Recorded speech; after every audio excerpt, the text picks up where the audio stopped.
China just dropped a bombshell that could shut down America's tech industry overnight.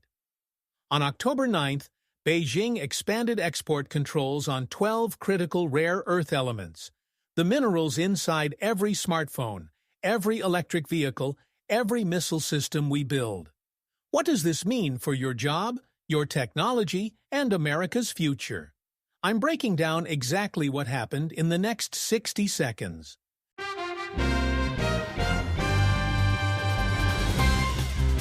China just handed America the biggest supply chain crisis since COVID, and most Americans don't even know what hit them yet. So let me be crystal clear about what happened on October 9th, 2025. China's Commerce Ministry announced sweeping new restrictions on 12 rare earth elements. Not 7 like they did in April. 12? Why does this matter to you? Because rare earths are the invisible backbone of modern life. Your iPhone screen uses europium for that bright red color. Your Tesla runs on neodymium magnets. America's precision-guided missiles? They need dysprosium and terbium. Without these minerals, we can't build the technology that powers our economy, our defense, and our everyday lives. Here's the kicker. China controls 90% of global rare earth processing. 90%. They mine 70% of the raw materials, but they process almost everything. That means Beijing can decide who gets to participate in the 21st century economy and who doesn't. And right now, they're choosing to squeeze America. Let's talk timeline. After the Madrid trade talks in late September between Treasury Secretary Scott Bessent and Vice Premier He Lifeng, things looked promising. We thought we were making progress. Then on September 19th, President Trump and President Xi spoke, and they agreed to meet at the APEC Summit in South Korea on October 31st. Everything seemed on track, but then China pulled the rug out. On October 9th, they announced these new rare earth controls. 5 additional elements got added to the restricted list: holmium, erbium, thulium, europium, and ytterbium. But it gets worse. China isn't just restricting raw materials anymore. They're now requiring export licenses for rare earth manufacturing technologies, processing equipment, and any product containing as little as 0.1% Chinese processed rare earths. Do you understand what that means? If you're a manufacturer in Germany building electric vehicles and you use even a tiny amount of Chinese processed rare earths in your motors, you now need Beijing's permission to export that car to America or anywhere else. China just gave itself veto power over global supply chains. President Trump responded exactly how you'd expect. On October 10th, he announced a 100% tariff on all Chinese imports, on top of the 30% tariff already in place. That's 130% total. He also threatened export controls on critical American software. Markets plunged. $2 trillion evaporated from U.S. stock markets in one day. Should America have seen this coming? Absolutely. Dean Ball, who served as a senior advisor in the White House Office of Science and Technology earlier this year, put it perfectly.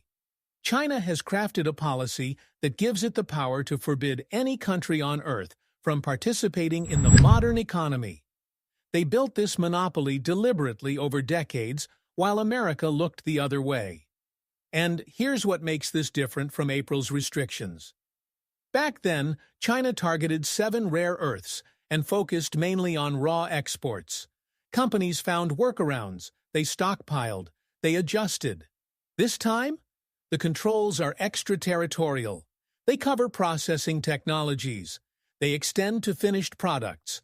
And most restrictions take effect November 8th and December 1st, giving companies less than 2 months to figure out alternatives. Now, some of you might be thinking, can't we just mine rare earths here in America? Fair question. Yes, we have rare earth deposits. MP Materials runs the Mountain Pass mine in California. Ramaco Resources has projects in the works. But here's the brutal truth. mining is only half the battle. The real bottleneck is processing. Rare earth processing is expensive, environmentally messy, and takes years to scale up. China was willing to tolerate the financial and environmental costs to build that capacity. America wasn't. We chose to import instead. Now we're paying the price for that decision. Let's talk about what this means for everyday Americans. Your next smartphone could cost more or take longer to get.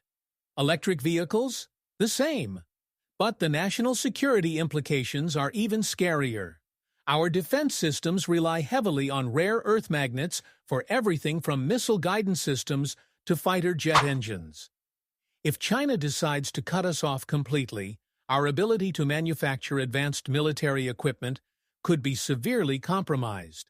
The European Union is freaking out, too.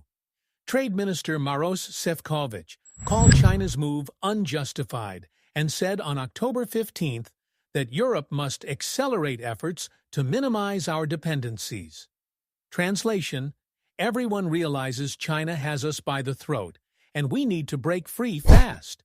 What's Beijing's play here? Leverage. Pure and simple. They want America to back off semiconductor restrictions.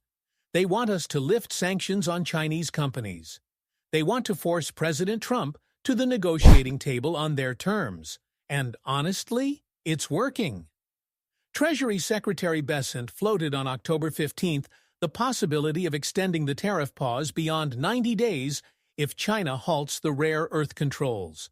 So China tightens the screws, Trump threatens massive tariffs, markets panic, and then we come crawling back to negotiate. Does that sound like winning to you? Now, here's where it gets interesting. China's Commerce Minister Wang Wentao met with Apple CEO Tim Cook on October 16th in Beijing.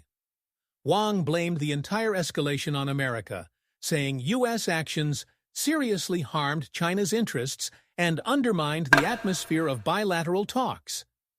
Meanwhile, Foreign Minister Wang Yi told Blackstone CEO Stephen Schwarzman that decoupling is not a realistic option and that confrontation only harms both nations. Notice the strategy? Beijing plays hardball with rare earths while simultaneously courting American CEOs, telling them trade wars hurt everyone. They're trying to use corporate America as a wedge against the Trump administration's tough stance. Should we believe China's claim that they're just responding to American aggression? Let me lay out the facts. Yes, the Commerce Department did expand sanctions on September 30th, affecting companies affiliated with blacklisted Chinese firms. Yes, the U.S. announced port fees on Chinese ships this month. But let's not pretend China is some innocent victim here. Beijing has been systematically building a rare earth monopoly for decades, specifically to use as economic leverage. They've used it before, in 2010 against Japan, and earlier this year when they first imposed controls in April. This is part of their long-term strategy to dominate critical supply chains and bend other nations to their will. What should America do? First, acknowledge reality. We're dangerously dependent on China for materials essential to our economy and national security. That's unacceptable. Second, we need a crash program to build domestic rare earth processing capacity. Not just mining, processing. That means federal subsidies, streamlined environmental permits, and treating this like the national security crisis it is. Third, we need to work with allies. Australia has rare earth deposits, Canada too. Japan has advanced processing technology. The EU is desperate to diversify. We should be building an allied supply chain that cuts China out entirely. Will this be expensive? Yes. Will it take years? Absolutely. But what's the alternative? Letting Beijing hold a knife to our throat forever? Here's what to watch in the next 48 hours. 1. Does President Trump actually implement the 100% tariff on November 1st, or does he blink? 2. Does the planned Trump-Xi meeting at APEC still happen on October 31st? Trump has already suggested he might cancel. 3. How do U.S. tech companies and automakers react? Do they side with the administration's tough stance, or do they lobby for compromise because they need Chinese rare earths? And 4. Watch what Europe does. If the EU coordinates with America on this, China faces a united front. If Europe cuts its own deal with Beijing, America stands alone. Let me be clear about something. This isn't just another trade dispute. This is about whether America will control its own economic destiny or whether we'll be perpetually vulnerable to Chinese blackmail. Every time Beijing feels pressure, they can threaten to cut off rare earths and watch our economy scramble. Some people will say, why don't we just negotiate? Why escalate? Here's why. Negotiating from weakness doesn't work. If we cave every time China threatens rare earth cutoffs, they'll keep doing it. We need to build leverage, real leverage, by developing alternatives to Chinese supply chains. Now, I want to hear from you. Should President Trump go through with the 100% tariff, or should he negotiate? Comment, yes, if you think we need to stand firm against China's rare earth weapon, or no, if you think tariffs will hurt American consumers, and we should find a diplomatic solution. And tell me why you think that. Do you support a massive federal investment to build U.S. rare earth processing, even if it costs billions and takes years?